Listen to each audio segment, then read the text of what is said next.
지금 우리는 2026년을 살고 있습니다. 세상은 정말 빠르게 변했죠. 기술은 눈부시게 발전했거든요. 하지만 변하지 않은 게 하나 있어요. 바로 사법 시스템의 어두운 그림자입니다. 특히 검찰의 수사 방식이 그래요. 마치 과거로 돌아간 느낌을 주죠. 30년 전 일본의 모습과 똑같습니다. 정확히는 90년대 도쿄지검 특수부죠. 당시 그들은 무소불위의 권력이었어요. 하지만 그 이면에는 문제가 많았습니다. 지금 우리 검찰과 너무나 닮았거든요. 왜 이런 평행이론이 생겼을까요? 단순한 우연이라고 보기는 힘듭니다. 조직의 생리가 비슷하기 때문이죠. 그 구조적 원인을 파헤쳐 봐야 해요. 전문가들은 세 가지 특징을 꼽습니다. 첫째는 바로 상이하달식 수사입니다. 둘째는 악인 중심의 시나리오죠. 셋째는 극장형 수사 방식입니다. 이 세 가지가 결합하면 위험해집니다. 진실은 저 멀리 사라지게 되죠. 오직 조직의 목표만 남게 됩니다. 그 과정을 하나씩 뜯어보겠습니다. 먼저 90년대 일본 상황을 볼까요? 당시 도쿄지검은 성역이 없었어요. 거물급 정치인을 줄줄이 구속했죠. 국민들은 그들에게 환호했습니다. 하지만 그 수사 방식은 폭력적이었죠. 답을 정해놓고 수사를 시작했거든요. 이른바 국책 수사가 많았습니다. 결과를 위해 과정을 희생시킨 겁니다. 지금 우리 상황도 별반 다르지 않아요. 올해 초 있었던 사건을 기억하시나요? 특정 기업에 대한 대대적 압수수색이요. 시작부터 결론이 나 있는 듯했죠. 이게 바로 첫 번째 공통점입니다. 상층부에서 기획한 시나리오죠. 수사관은 그저 배우에 불과합니다. 위에서 짠 각본대로 움직여야 해요. 이를 상위하달형 수사라고 부릅니다. 현장의 증거는 무시되기 일쑤죠. 위에서 이 사람은 유죄다라고 합니다. 그럼 밑에서는 증거를 만들어야 해요. 증거가 없으면 진술이라도 받아내죠. 참고인을 불러서 밤새 추궁합니다. 원하는 답이 나올 때까지 말이에요. 이건 수사가 아니라 조립입니다. 90년대 일본 검찰도 그랬습니다. 부장검사가 그림을 그립니다. 평검사는 그 그림에 색을 칠하죠. 색이 안 맞으면 덧칠을 해버립니다. 이 과정에서 객관적 사실은 사라져요. 오직 상부의 의도만 중요해집니다. 수사관의 양심은 설 자리가 없죠. 조직의 논리가 모든 것을 압도하니까요. 이런 관행은 조서 꾸미기로 이어집니다. 피의자의 말은 중요하지 않아요. 검사가 원하는 단어를 집어넣죠. 미묘한 뉘앙스를 바꿔버립니다. 그랬을 수도 있다는 말이 바뀝니다. 그랬다라고 단정적으로 적히죠. 나중에 법정에서 부인해도 소용없어요. 이미 조서는 완벽하게 꾸며졌으니까요. 두 번째 특징은 하긴 중심형입니다. 이건 더 교묘하고 위험한 방식이죠. 먼저 특정 인물을 악마로 만듭니다. 그리고 모든 화살을 그에게 돌리죠. 수사의 목표가 진실이 아닙니다. 타깃 제거가 목표가 되는 거죠. 일단 찍히면 빠져나갈 수 없습니다. 주변 사람들까지 전부 털어버리니까요. 90년대 일본에서도 흔했던 일입니다. 특정 정치인을 잡으려고 기획하죠. 그의 주변인을 수십 명 소환합니다. 먼지 하나라도 나올 때까지 털어요. 이 방식은 스토리를 단순화시킵니다. 저 사람은 나쁜 놈이다 라고요. 복잡한 경제사건도 단순해지죠. 대중들이 이해하기 쉽게 만드는 겁니다. 관계자들의 진술도 유도합니다. 저 사람이 시켰다고 해라. 그러면 너는 봐주겠다는 식이죠. 이른바 플리바게닝의 악용입니다. 이렇게 되면 진실은 왜곡됩니다. 모든 죄를 한 사람에게 뒤집어 씌우죠. 실제 구조적인 문제는 덮입니다. 희생양 하나로 사건을 끝내는 거예요. 올해 우리 검찰의 모습도 비슷해요. 특정 인물 죽이기에 몰두하죠. 그 사람의 과거까지 전부 들춥니다. 별건 수사가 일상화되어 있어요. 이 과정에서 인권은 무시됩니다. 가족들까지 고통받게 되죠. 마치 연좌제를 보는 것 같습니다. 2026년에 이런 일이 벌어지다니요. 세 번째는 극장형 수사입니다. 이건 언론을 이용하는 방식이죠. 수사 내용을 실시간으로 중계합니다. 마치 드라마처럼 말이에요. 압수수색 날짜를 언론에 흘립니다. 기자들이 카메라를 들고 대기하죠. 박스를 들고 나오는 장면을 찍습니다. 대중들에게 시각적 충격을 주는 거죠. 이건 여론 재판을 유도하는 겁니다. 법원의 판결은 아직 멀었거든요. 하지만 대중은 이미 유죄로 봅니다. 검찰이 짠 프레임에 갇히는 거죠. 90년대 일본 특수부의 전매 특허였죠. 정보를 조금씩 언론에 흘립니다. 특종 경쟁을 하는 언론은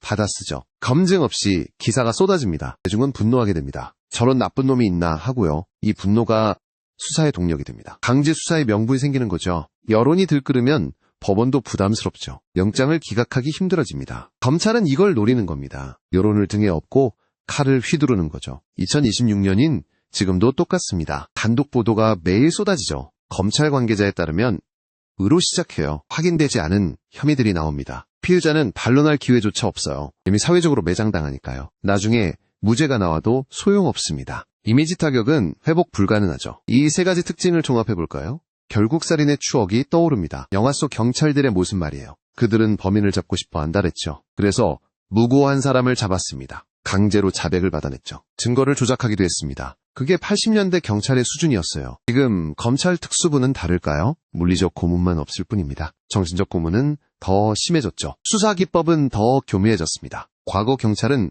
주먹을 썼습니다. 지금 검찰은 권력을 씁니다. 가족을 볼모로 잡고 협박하죠. 사회적 지위를 말살시키겠다고요. 이건 명백한 불법 행위입니다. 위증을 교사하는 것과 같죠. 엄한 사람에게 누명을 씌웁니다. 자신들의 실적을 위해서 말이에요. 90년대 일본 검찰의 말로는 어땠을까요? 결국 증거 조작 사건이 터졌습니다. 검사가 증거 디스켓을 조작했죠. 그 사건으로 신뢰가 바닥을 쳤습니다. 조직적 은폐 시도도 있었어요. 하지만 진실은 드러났습니다. 특수부는 해체 수준의 개혁을 겪었죠. 국민들의 분노가 폭발했거든요. 지금 우리 검찰은 위기입니다. 비슷한 전철을 밟고 있거든요. 무리한 수사는 부작용을 낳습니다. 반드시 탈이 나게 되어 있어요. 올해 들어 무죄 판결이 늘고 있죠. 법원이 제동을 걸고 있는 겁니다. 검찰의 증거를 믿지 않는 거죠. 무리한 기소였다는 반증입니다. 하지만 검찰은 멈추지 않습니다. 오히려 수사 강도를 높이고 있죠. 조직의 자존심 때문일까요? 아니면 기득권을 지키기 위해서일까요? 이런 수사 관행은 민주주의를 해칩니다. 법치주의의 근간을 흔들죠. 누구나 피해자가 될 수 있습니다. 나도 타깃이 될 수 있다는 공포죠. 검찰은 정의를 말합니다. 악을 처단한다고 주장하죠. 하지만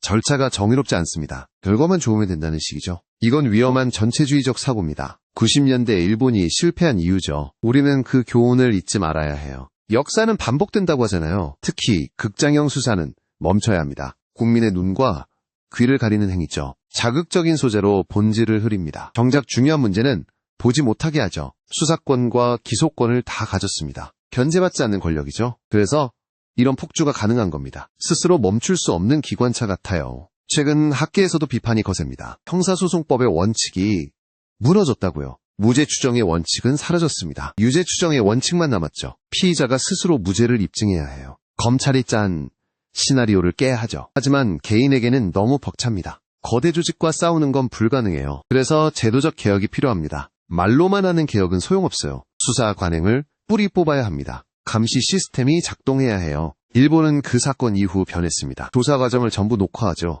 변호인의 참여권도 확대했습니다. 우리도 참고해야 할 부분입니다. 물론 우리도 제도는 있습니다.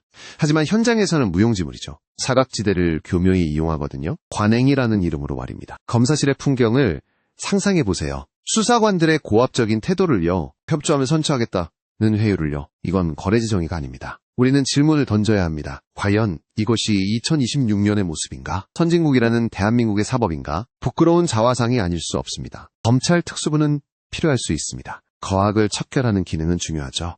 하지만 방식이 잘못되었습니다. 괴물을 잡으려다 괴물이 된 꼴이죠. 이제는 달라져야 할 때입니다. 국민들의 의식 수준은 높아졌어요. 더 이상 쇼에 속지 않습니다. 진실을 꿰뚫어보고 있거든요. 언론도 반성해야 할 부분입니다. 검찰의 받아쓰기를 멈춰야 해요. 검증하고 비판해야 합니다. 그게 언론의 진짜 역할이니까요. 결국 시민들의 감시가 중요합니다. 우리가 눈을 부릅뜨고 지켜봐야죠. 부당한 수사의 목소리를 높여야 해요. 그래야 세상이 조금씩 바뀝니다. 90년대 도쿄의 실패를 답습하지 맙시다. 우리는 더 나은 길을 갈 수 있어요. 공정한 수사가 보장되는 사회로요. 그것이 진정한 사법 정의입니다. 오늘 이야기를 정리해보겠습니다. 상위 하다락인 중심극장형 수사. 이 세 가지 악습을 끊어내야 합니다. 그것이 검찰개혁의 핵심입니다. 2026년이 저물어가는 지금 우리는 희망을 이야기하고 싶습니다. 법 앞에 만인이 평등한 세상을요. 누명 쓴 피해자가 없는 세상을요. 여러분의 생각은 어떠신가요? 댓글로 자유롭게 의견 남겨주세요.